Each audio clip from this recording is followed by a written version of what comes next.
Another myth that people get caught up on is, I need to retire all at once. Well, we did that. Like it's an all or nothing game. And that was a mistake. Yeah. That was a mistake, 100%. When I think back on the first week and then the month and the first year, we got ourselves in a lot of trouble physically because we didn't have a real purpose. So mentally we were a little lost. Physically we were abusing our body with poor eating, no exercise, drinking too much. So we now have, let's just say 20% of our time is tied up into this business, which is just the right amount. It's just the right amount. We're not doing any other heavy lifting in that regard. And the rest of the time is golf and boating and things like that. But it doesn't have to be all or nothing. You can find a way to ease out of your career, even stay in your career and talk to your employer and say, I want to work 20 hours a week as a consultant. That's true. Yeah. And the last myth that we hear a lot of is, retirement means I'm just going to stop growing. I'm just going to stop, I'm just not going to learn anything new. And it couldn't be more the opposite. Now is your time to learn new things. Now is your time to enroll in classes. Now is your time to, do something online or go back to college or whatever your thing might be. But this is certainly a growth time of life. Right.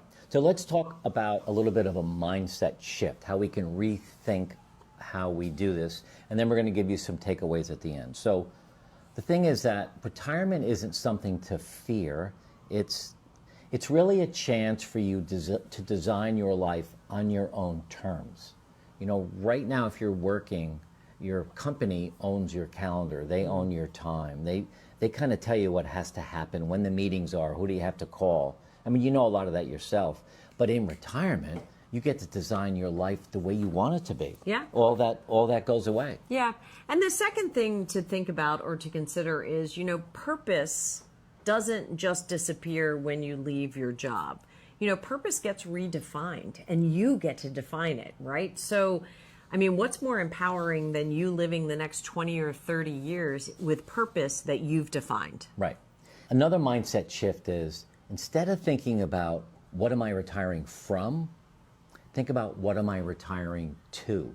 What does that look like? What is your vision for your retirement? What is your vision for your relationship? What is your vision for your morning routine? What is your vision for your travel plans? What is your vision for relationship with your kids? All of this is an opportunity, again, to retire into something instead of just retiring into the abyss and saying, I don't know, I'll figure it out when I get there. I don't really know. Yep. So here's a couple things that you can do. Get a piece of paper. Do this with your husband or wife or by yourself, but write down the myth that you're believing and challenge it. And do us a favor, in the comments below, put the myth in below of what it is that your myth that you believe in and what you're going to do to challenge it. The next thing is create a real personal retirement vision. Do it one for yourself, maybe one as a couple, maybe one for your family, and really include all the aspects of retirement that you want to make sure you accomplish. Third thing is to schedule retirement conversations with your partner, perhaps with your children, perhaps with your parents. Start talking about retirement well in advance so people know you're thinking about it. Maybe they'll have some ideas. Maybe they want to do something with you. Maybe your kids want to start a business with you. But start having the conversations early enough so that people know it's on your mind. And I love this next one. Experiment with routines before you retire. Try new habits, try new routines, see what may or may not work for you so you've tried it out before you get into retirement. So leave in the comments below the one myth that you're